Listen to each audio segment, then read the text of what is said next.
साथी हमारे चले गए, हम भी चालन हारे, कोई कागज में बाकी रह रही, तात लगी है वार। वो पृथ्वीपति चकवे गए, जिनके चक्कर चलंत, रावण सरीखे कौन गिने भाई, ऐसे गए अनंत। मर्द गर्द में मिल गए वो, रावण से रणधीर, कंस के सी चाणूर से भाई हिरणा कुश बलवीर।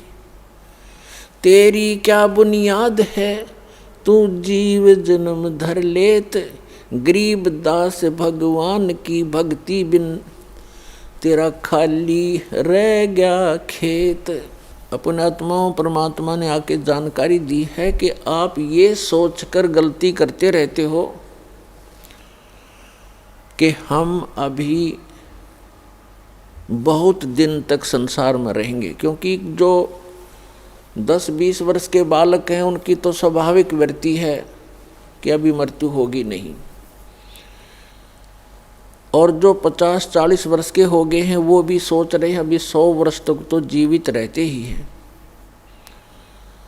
60-70-75 तक तो जीवित रहते ही हैं। जो 70-75 और 80 तक पहुंच गए हैं वो भी ये सोचकर जी रहे हैं कि अभी नहीं मरेंगे, क्योंकि मानव की आयु 100 से भी ऊपर तक भी हो जाती है। लेकिन हमारी बुद्धि उस समय काम करना बंद कर देती है, एक्सीडेंट हो जाता है। 10 वर्ष के बालक, 20 वर्ष के बच्चे, 30 वर्ष के, 40 वर्ष के, 50 वर्ष के, या किसी बीमारी के कारण, रोग के कारण भी मृत्यु हो जाती है। तो यहाँ परमात्मा याद दिलाते हैं, इसी भूल के कारण आप यहाँ गफलत भी करते हो, भक्ति कम करते हो और बुराइयाँ भी करते हो। जिस व्यक्ति को ये पता लग जाए कि तेरी मृत्यु अब कुछ ही दिनों के बाद होने वाली है, उसने ना तो बकवाद बावें, ना कोई इधर उधर की चोचले हैं, ना कोई कार और का कोठी की तरफ उसका ध्यान जावे। तो इस प्रकार एक भक्त की वृत्ति परमात्मा और परमात्मा के ज्ञान पर लगी रहे तो बहुत सी बुराइयों से बचेगा, भक्ति ठीक करता रहेगा। और ये सत्य है। परमात्मा कहते हैं कि साथी हमारे चले गए, और अपने ऊपर ही उदाहरण दे रहे हैं परमात्मा कबीर भगवान के, साथी हमारे चले गए और हम भी चालनहार, कोई कागज में बाकी रह रही, तात लागरी वार। पुण्यात्मा,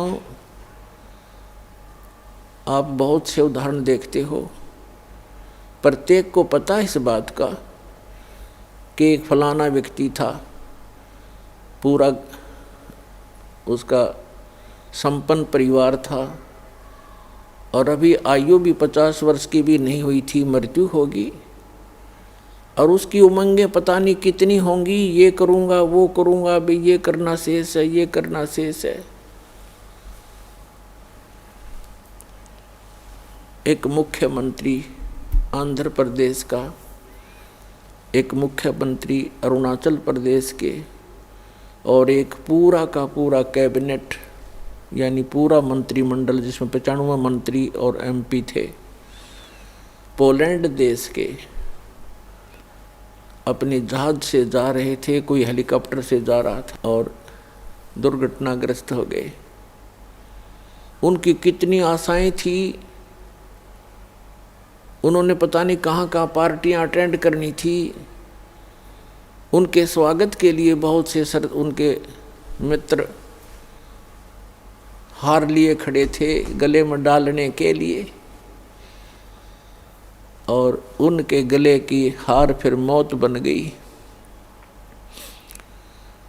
तो यहाँ परमात्मा कबीर जी कहते हैं, मौत भूल गया बावड़े तन अचरज किया कौन, वो जाने का दिन तू भूल चुका है। मौत विसारी बावरे अतरज किया कौन, और ये तन माटी में मिल जाएगा जो आटे में लौने। तो पुण्यात्मा परमात्मा हमें याद दिलाते हैं कि साथी हमारे चले गए, आपके बहुत से मित्र या कोई रिश्तेदार या वैसे देखने में आते हैं, वो सब जा रहे हैं, तो आप भी जाने वाले हो।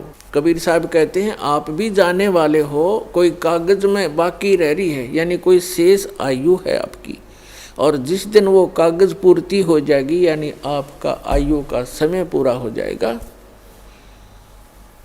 तो तुरंत चले जाओगे, चाहे कितना ही आवश्यक कार्य आपका शेष रह गया हो। क्योंकि जिसको आपने अति आवश्यक कार्य मान रखा है, उसके अतिरिक्त उससे भी एक आवश्यक कार्य है परमात्मा की भक्ति, सेवा, सिमरन, गुरु की तलाश। वो आप नहीं करते हो तो परमात्मा आपके इन अनिवार्य कार्यों को महत्व नहीं देते। क्योंकि आपके जो प्रारब्ध में यानी किस्मत में, प्रारब्ध माने किस्मत, आपकी किस्मत में जो लिखा है आपको वही मिलेगा, चाहे चोरी कर लो, चाहे मिलावट कर लो, चाहे झूठ बोल लो, वो कर्म बिगड़ेंगे, मिलना उतना ही है। यदि आपने 2 नंबर का काम करके, झूठ बोल के, चोरी करके, रिश्वतखोरी करके, मिलावट करके धन इकट्ठा कर भी लिया, वो आपके पास नहीं रहेगा, वो तो जाएगा, कारण कुछ भी बनेगा, लेकिन आपके पल्ले फिर वो पाप रह जाएंगे। जो आपने उस धन को एकत्रित करने के लिए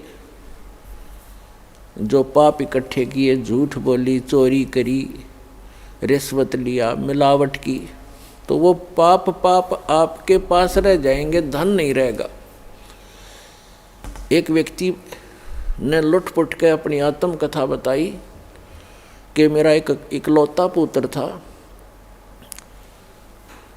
उसकी तबीयत ढीली रहने लगी, अस्वस्थ रहने लगा, उसका बहुत इलाज करवाया, झाड़े झपटों वालों के पास भी गए, जंतर मंत्र करवाए, देवी देवता पूजे, लोकल डॉक्टरों से, अपने शहर के डॉक्टरों से भी खूब इलाज कराया। अंत में पता चला कि उसके दोनों गुर्दे फेल हो गए, खत्म हो गए। उसके लिए कहीं ना कहीं से गुर्दे का अरेंजमेंट किया। आज से लगभग 25-30 वर्ष पहले की बात है। उसमें उसके कहते हैं जो किडनी ट्रांसप्लांट में लगभग 3.5 लाख रुपए लगे। वो लड़का स्वस्थ हो गया, विवाह की तैयारी हुई। 6 महीने के बाद, उस गुर्दे चेंज कराने के 6 महीने के बाद बस दुर्घटना में मर गया। अब वो रो रहा था और अपनी आत्मकथा बता रहा था। उसने बताया कि मैं गढ़ा नीच आदमी था, क्योंकि जब तक इंसान सत्संग नहीं सुनता, अपने बुरे कामों पर उसका कभी दिमाग नहीं जाता, उसकी बुद्धि नहीं काम करती, चाहे कितना निकम्मा आदमी हो, और उसका कोई दुर्घटना हो जाए छोटी मोटी, वो न्यों के आकर रहे भगवान मनीषा के बुरा कर दिया, मेरे साथ आज ऐसे क्यों घटी। और जो निरे बुरे करता है सारा दिन, पहला बुरा तो ये है कि हम भक्ति नहीं करते, इससे बुरा और कुछ भी नहीं हो सकता जो भक्ति नहीं करते। और भक्ति करते हैं तो गलत गुरुओं के पास करते हैं या मनमाना आचरण करते हैं, वो भी बुरा ही बुरा है।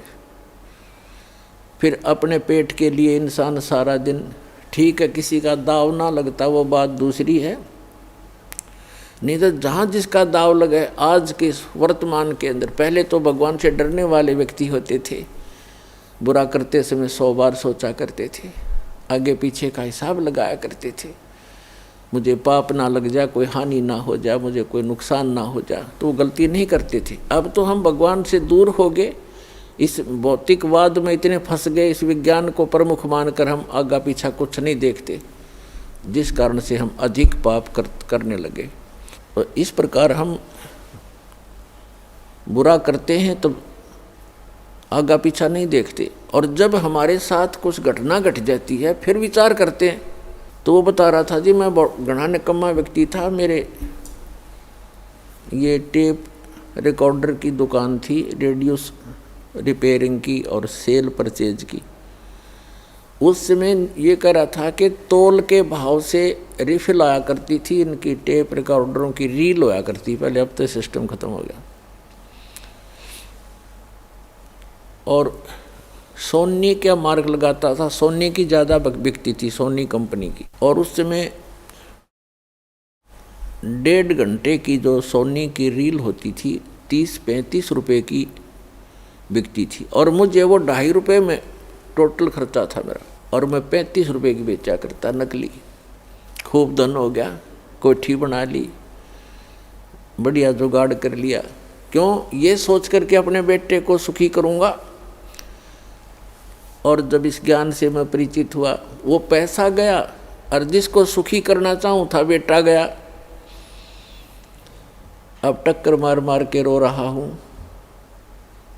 तो पुण्यात्माओं, परमात्मा याद दिलाते हैं कि आप जी जो साधना, जो भक्ति ना करके, भगवान से ना डर के अगर 2 नंबर से पैसा कमाओगे, वो पैसा नहीं रहेगा, लेकिन पाप ज्यों के त्यों रह जाएंगे जो वो पैसा इकट्ठा करने में आप जी ने अपना समय व्यर्थ किया और वो पाप इकट्ठे किए। तो पुण्यात्माओं, इस प्रकार हमने सत्संग माने से ये ज्ञान होता है। तो परमात्मा याद दिलाते हैं, क्या बताते हैं, पतझड़ आवत देख कर बन रोवे मन माही, ऊंची टहनी पात थे अब पीले हो जाही। परमात्मा याद दिलाते हैं कि जिस समय पतझड़ आती है और वन हमें याद दिलाते हैं कि आपके साथ ऐसी बीत रही है, आप ध्यान नहीं देते, आप गलत स्थान पर रह रहे हो, यो लोग ठीक नहीं है। और जो भगवान से दूर हैं वो तो महादुखी प्राणी हैं, और दुर्भाग्य उन प्राणियों का, मनुष्य जीवन उनको मिला या ना मिला बराबर है। ये इतना भयंकर लोक है। परमात्मा की शरण में आने के बाद जीव को यहाँ थोड़ा बहुत जीने की राहत मिलती है, और आने वाले जो संस्कार, किस्मत की जो आपदाएं हैं वो भी भगवान टाल देता है। परमात्मा को इसीलिए हम खोजा करते हैं। कहते हैं दुख में सुमन सब करें, सुख में करे ना कोई, और जय सुख में सुमन करें दुख काहे को है। परमात्मा की भक्ति जो करते हैं सुख में तो उनको दुख नहीं होते, और यदि दुखी प्राणी भी परमात्मा की भक्ति करने लगता है सत्य भक्ति श्रद्धा से, उनके दुख भी दूर हो जाते हैं। तो हम भक्ति कर अवश्य रहे थे, लेकिन भक्ति कर रहे थे शास्त्र विधि त्याग कर मनमाना आचरण कर रहे थे। श्रीमद् भगवद गीता अध्याय नंबर 16 के श्लोक नंबर 23 में कहा कि अर्जुन, जो शास्त्र विधि को त्याग कर मनमाना आचरण करते हैं उनको न तो सुख होता है और न उनकी गति होती है और न ही उनकी कोई सिद्धि प्राप्त होती है, अर्थात यूजलेस, व्यर्थ। 16वें अध्याय के 24वें श्लोक में तुरंत कहा कि अर्जुन, इससे तेरे लिए कर्तव्य और अकर्तव्य की दृष्टि में शास्त्र ही प्रमाण है। किसी अन्य व्यक्ति की दंत कथा के आधार से तू अपनी भक्ति पर मत लगना। जो हमारे सदग्रंथ बताते हैं उन्हीं को आधार मानना। तो पुण्यात्माओं, हमारे जैसे आप जी का हमारा जन्म पवित्र हिंदू धर्म में हुआ। हमारे हिंदू धर्म के जो धर्म गुरु टीचर थे हमारे, वही हमारे सिलेबस से परिचित नहीं थे, तो हमें वो शास्त्र अनुकूल साधना बता नहीं सके, जिस कारण से हमारे पूर्वज प्रेत बने, पशु योनियों में चले गए। अब उनके लिए यत्न बनाते हैं, बाद में श्राद्ध निकाल दो, ऐसे कर दो, वैसे कर दो, तेरामी कर दो, वर्षी कर दो। फिर क्या होगा? वो चला गया जहाँ जाना था, पीछे पापड़ बेल रहे हैं। तो ये शास्त्र विधि त्याग कर मनमाना आचरण था। तो पुण्यात्मा परमात्मा बताते हैं कि पतझड़ आवत देख कर बन रोवे मन माही, ऊंची टहनी पात थे इब पीले हो जाए। कहते हैं पात झड़नता ये कहे सुन भई तरवर राय, अब के बिछुड़े नहीं मिले ना जाने कहाँ गिराएंगे जाए। तरवर कहता पात से सुनो पात एक बात, यहाँ की यह है रीति है एक आवत एक जात। अब परमात्मा हमें उदाहरण देना चाहते हैं कि जिस संसार में आप रह रहे हो ये एक वन है, और इसकी यहाँ की रीति क्या है कि एक आता है एक जाता है। जैसे वसंत ऋतु आती है, पतझड़ कहते हैं, जब पत्ते झड़ जाते हैं सब वृक्षों के, और फिर तुरंत कोपल फूट आती है, और कुछ देखते ही देखते कुछ दिनों में वो पत्ते बनकर लहरा रहे होते, फड़फड़ा रहे होते। एक वर्ष वो फड़फड़ा लेते हैं, फिर पीले होकर गिर जाते हैं, तुरंत नई कोपल फूट आती है और वो भी ऐसे ही गिर जाते हैं। तो यहाँ परमात्मा हम उदाहरण देना चाहते हैं कि संसार रूपी वन है और एक परिवार रूपी वृक्ष है, और इसके सदस्य रूपी पत्ते ये झड़ पीले हो यानी बूढ़े हो करके या रोगी होकर मरते जा रहे हैं, दुर्घटना से समाप्त हो रहे हैं। कहते हैं पतझड़ आवत देख कर बन रोवे मन माही, ऊंची टहनी पात थे वह पीले हो जाही। अब जैसे वृद्ध हो गए जो भक्त जो व्यक्ति, उनके सफ़ेद बाल हो गए, ये हमारे की तरह। अब इनको ये सूचना मिल गई है कि तुम्हारी टिकट कभी भी कट सकती है, चालन की तैयारी करो। लेकिन हम बगैर ज्ञान के भगवान के अध्यात्म मार्ग से परिचित न होने के कारण हम और ही अटकलों में लगे रहते हैं, अभी नहीं मरेंगे अभी नहीं मरेंगे। जो आज मृत्यु को प्राप्त हुए या कल हुए वो भी ये सोच कर जी रहे थे अभी नहीं मरेंगे। इस भूल को सत्संग में मिटाया जाता है, दृढ़ निश्चय कराया जाता है। अब क्या बताते हैं परमात्मा कि पतझड़ के अंदर पीले पत्ते, पहले वाले पत्ते पीले होकर टूट टूट कर गिर जाते हैं। कहते पात झड़नता ये कहे सुन भई तरवर राय, अब के बिछुड़े नहीं मिले ना जाने कहाँ गिरेंगे जाए। जैसे किसी परिवार का कोई सदस्य मृत्यु को प्राप्त हो रहा है और उसको ये पता लग गया कि तेरी मृत्यु डेफिनेट है, कोई ऐसा असाध्य रोग है, और डॉक्टरों ने भी बता दिया है कि तू 2 महीने 20 दिन का मेहमान है, तो उस समय उस व्यक्ति की स्थिति देखो। अब उस समय क्या करते हैं, कुल के लोग इधर उधर से इकट्ठे होते हैं, मेहमान आना शुरू हो जाते हैं कि मेडिकल के अंदर है, कुछ दिनों का मेहमान है। तो उसको सांत्वना देते हैं कि भाई यहाँ तो सभी ने मरना है, पीछे देख ले कोई दादा रहा ना परदादा रहा, एक दिन सबने जाना है, क्यों माड़ा मन करता है, खुश होकर जान दे दे। तो उसने संतुष्टि करनी पड़ती है कि सभी मरेंगे, इससे उसको सांत्वना मिल जाती है, मरने की सुविधा मिल जाती है। लेकिन वो दुख जो का तो उसके पहाड़ जितना उसके कम सिर पे रखा हुआ, और अगले जन्म में उसको भोगना पड़ता है। तो ये परमात्मा याद दिलाते हैं कि पात झड़नता यूं कहे सुन भई तरवर राय, अब के बिछुड़े नहीं मिले ना जाने कहाँ गिरेंगे जाए। तो वो परिवार का सदस्य अवश्य महसूस करता, कितनी सांत्वना देते रहो, हे भगवान अब ना पता कहाँ जाऊँगा, कहाँ जन्म होगा। तो परमात्मा उसके लिए आगाह करते हैं कि तू पहले ही यदि मेरी शरण में आ जाता, तेरा आगे का ठिकाने का पता लग जाता, और फिर मरने में चिंता नहीं होती, से हर शरीर छोड़कर चला जाता, भक्ति करके जाता, और परमात्मा की भक्ति से दान धर्म से बड़ी आसानी से जीव निकल जाता प्राणी का।